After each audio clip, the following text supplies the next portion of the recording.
And I want to make, first of all, an invitation. Who's the youngest advocate in the room? Bill Clinton. The youngest lawyer, newly admitted, 2023. I have a book for you, so just come. Just come. Maybe two newly admitted advocates, because they are coming into a profession with significant challenges. In the next 10 years, there's going to be a problem. So I'm just giving him a book symbolically to demonstrate the objectives of the Law Society of Kenya, Section 4.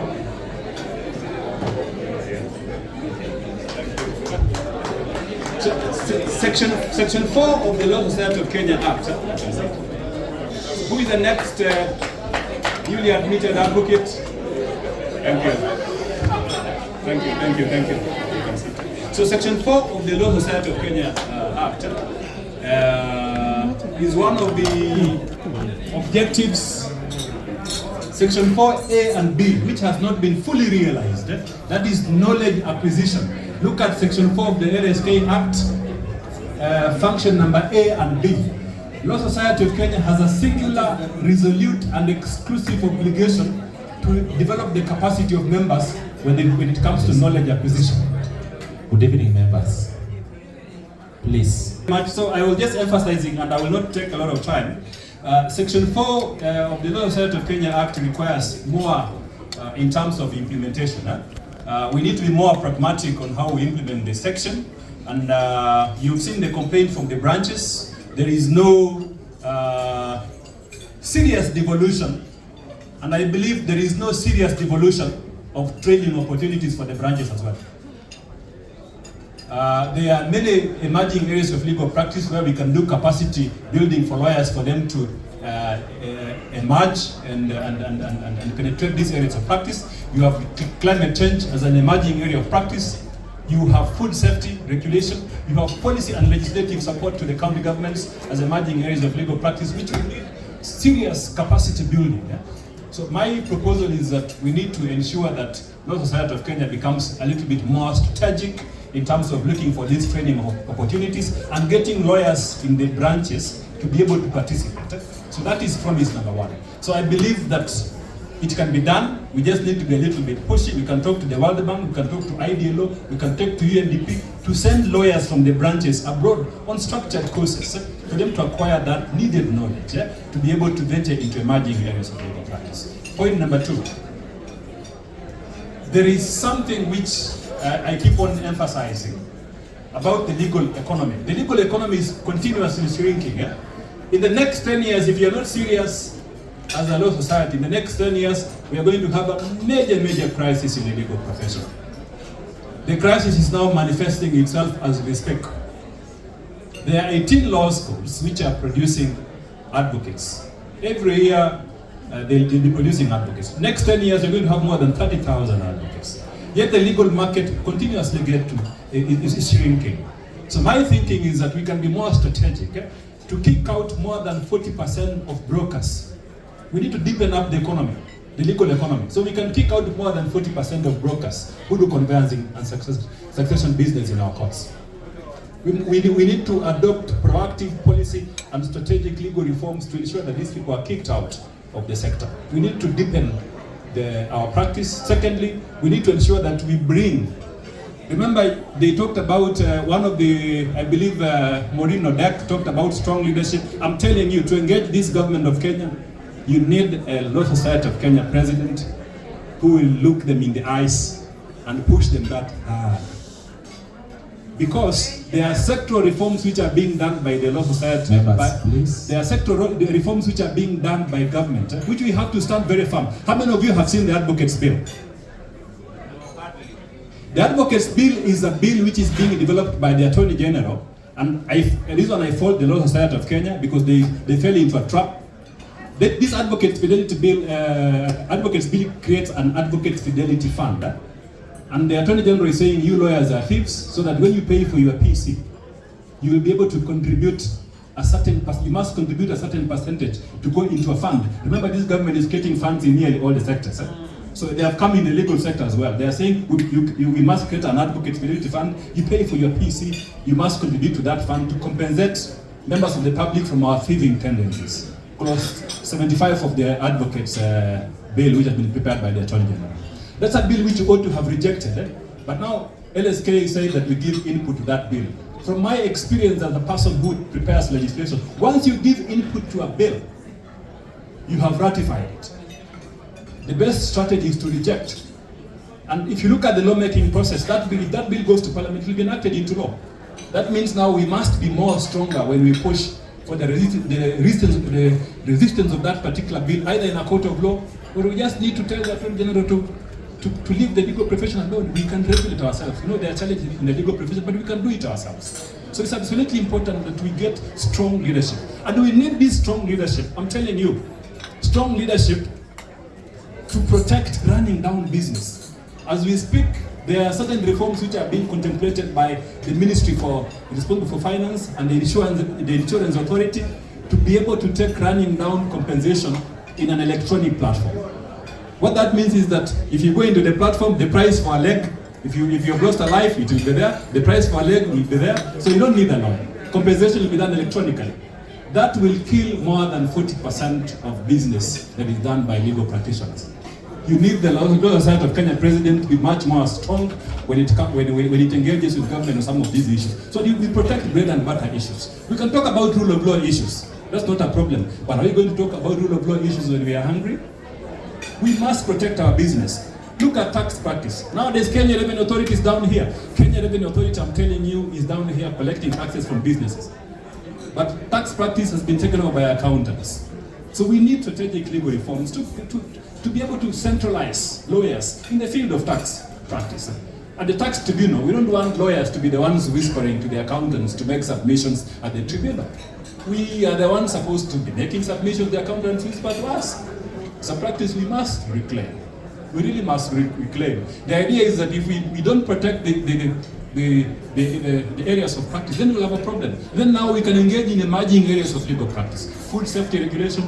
If you want to export fish from here, Kisumu to the UK, there's a legal regime that governs food safety. We need lawyers in the food safety. We need lawyers in the field of climate change, the ones who are interested. Climate change is a virgin area of legal practice. We can make money from climate change. So my campaign philosophy is to ensure that we bring strategic leadership at the Law Society of Kenya. And I'm telling you, it can be done. Strong and strategic leadership. I have never served in the council, but for the last 16 years, I have participated actively in the council activities. My last major engagement was the Law Society of Kenya engaging me. I was an advocate for the Law Society of Kenya in the money laundering case, where the government of Kenya designated lawyers as reporting agents for the transactions we handle. And what I did is that I negotiated. At some point they called us for a meeting at State House to intimidate us, and we banged tables. Now we are at an environment where advocates cannot be reporting agents for the transactions which we handle. Instead, we adopted the UK model of regulation, as opposed to the model which is being pushed by the American Bar Association. And it was rejected. It was rejected in Canada. Court of Appeal Canada rejected it. It was rejected in South Africa. In South Africa, advocates are reporting agents, but it doesn't work. In Malaysia as well. So the Kenyan model, I believe, works very well. So this is something we take credit together with the Law Society. I was just their lawyer. They looked for me. I negotiated for you hard, and I believe we can negotiate for the other issues that protect legal practice. Lastly, on the question of branch support, and Mr. Mwaura Kabata, let me mention here, Mr. Mwaura Kabata was the petitioner. Law Society of Kenya was the party. So Mr. Mwaura Kabata, credit to him. It was a major existential legal risk to the legal profession, which we had to stand firm. We negotiated strategically. So lastly, on the question of branch support, I don't know whether to laugh or cry when Law Society of Kenya tells us that they have given a branch of 200 advocates $1 million. Myself, I believe that there ought to be a deliberate, consequential, and effortless initiative to support branches in a much more serious way. We need to bring more money to the branches without excuses. You cannot give Kakamega 1 million shillings, then you say that is money. 1 million shillings is peanut for the 100 advocates who are there, I'm telling you. So we need more strong leadership that can be able to advocate for more resources to the branches. Remember, these branches deal on a day-to-day basis on welfare issues. Myself, I was in Kakamega and we had a meeting with the advocates up to midnight, male advocates. And the things we were sharing about practice, the personal challenges that we experienced in practice were so major.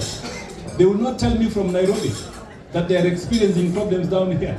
So we need a welfare system that works best at the branch level, and this is how it works. You must have an office. Like in Kakamega, you can have an office with a driver. And where is Mr. Arnold Magina? Mr. Arnold Magina, the first meeting which I attended in Kakamega, I made a promise that we must get motor vehicles for these branches. And today I am standing here and saying that already, without being elected to the Law Society of Kenya, I'm working on a program of getting 3 Nissan Avans for Law Society of Kenya branches. And it will be done, whether I am elected president or not. It will be done. We will get these motor vehicles to the branches, and eventually we need even smaller, maybe reasonably smaller vehicles for the chapters. And this is how it works. You can genuinely see that there's a problem. An advocate can get into depression for personal reasons. It is the branch officials who should be able to have support staff. Then they go and evacuate that particular advocate. Napata pengine mtu amekunya kumbe ameanguka kwa mtaro. It damages the legal profession. So we need to go and evacuate. He's our own. We need to protect him. Welfare issues. So these people need offices at the branch level. We don't want the Law Society of Kenya branch chair to be the one going to the kitchen to look for food for the advocates when they are convening. When an advocate passes on, it's a matter of prestige. If you have a branded motor vehicle and we are going to do a send-off for an advocate who has passed on, or a relative of that advocate, they show solidarity, a profession which is united in a branded motor vehicle. So we need to ensure that we get this serious branch support without any form of equivocation whatsoever. It must be done. And there is money at the Law Society of Kenya. And we can fundraise for more resources, if need be.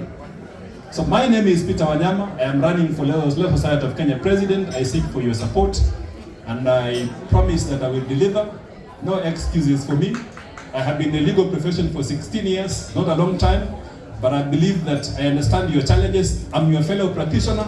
I am not coming from an environment where I don't understand the bread and butter challenges. Issues regarding the remuneration order. We should not have the remuneration order as a campaign issue. It should be reviewed like yesterday, I'm telling you. Why would aspirants stand here and say that you are going to review the remuneration order? Why? That is a routine assignment which you're supposed to do like yesterday. So it pains me very much sometimes when you look at the Law Society of Kenya leadership. They have done well, yes. But what is it that we need to do more to ameliorate the challenges which are facing practitioners now and in the next 10 years? We need to be futuristic. We have a problem. A big problem, I'm telling you. The problem of unemployment. Can you imagine advocates are unemployed? 16 years ago when I was getting into practice, this problem was not there. Advocates nowadays are unemployed. Can you imagine an advocate is unemployed? Secondly, can you imagine an advocate cannot afford a PC fees and we can't do something about it? So myself, I'm saying that we must be deliberate and confront these issues in a much more serious and strategic way. We must be pushy a little bit. When it comes to rule of law, let me tell you something. The deputy governor is gone, but I believe in pragmatic solutions as I wind up my small presentation. The police shot a member of the public who was in a demonstration, and they came to me. I did a pro bono litigation. I didn't sit in my office and write letters and complain or address the press that the police have shot someone. I picked that case pro bono. I filed the matter in High Court. It was dismissed. I came to the Court of Appeal in Kisumu. I persuaded Justice Kiage, Justice Mumbi Ngugi and Tuyot. I told them life should mean something. So rule of law should yield desired results. So the Court of Appeal was able to award compensation of 2 million shillings for lost life. And that authority is now being used countrywide by advocates to seek compensation for persons who have lost life at the hands of this cantankerous Kenya police. And before I hand over the mic, there's this permanent secretary known as Korir. Do you guys know PS Korir? PS Korir is messing up reforms in the land sector. PS Korir, we need the Law Society of Kenya president that is able to confront that man. Do you know what they are doing? Something major that will affect legal practice. They are pushing through an amendment to allow registrars to cancel title deeds in a manner which exhibits deep discretion. Secondly, he's messing up the land sector. Instead of coming up with reforms that protect legal practice, he's pushing for reforms that will delimit the role of lawyers. So we must be very strong, because most advocates do conveyancing business, and we need to protect that business. We need reforms that work for the sector. And one of the things that we are going to do is to confront PS Korir in a much more strategic way. We will do it. We will push them hard. And then lastly, on the issue of corruption in the judiciary, corruption kills legal practice. I'm telling you. You do a case, then when you go to file a case, you find there someone asking for 200 shillings, 2,000 shillings facilitation before you get a court order. And then at the High Court, corruption has now been normalized. There's some courts which you can't just go file a case. In the Employment and Labor Relations Court, some courts in this country are assessed. Land and Environment Court, Jesus Christ. The level of wheeler dealing which is happening at that court is out of this world. We need the Law Society of Kenya to be very strong on corruption in the judiciary, because it affects bread and butter issues. Why should you go to court and argue a case so strongly and forcefully when the judge has already cut a deal with the client without your knowledge in Dubai? So corruption is another issue. It's a monster we have to speak about. We really have to speak about corruption in the judiciary. It's a major, major issue. It will kill our practice forever if we don't talk about it. So myself, I promise that I'm going to form, if I elected president, we will form a task force, rally my council to ensure that we investigate this monster, corruption in the judiciary, and find a way of dealing with it. If we investigate it, they will cool down. As we speak, we have a massive problem. So thank you very much. I'll be coming more to share my manifesto, and I believe that I'm the capable candidate to be your Law Society of Kenya president. Give me the opportunity. I have never served in the council before, coming with fresh ideas. So I'm not a career council member, the way some lawyer advocates say. I'm a practitioner, legal practitioner. I want to serve and go back to my practice. I want to serve advocates. Thank you very much, and thank you very much indeed. Mungu awabariki sana.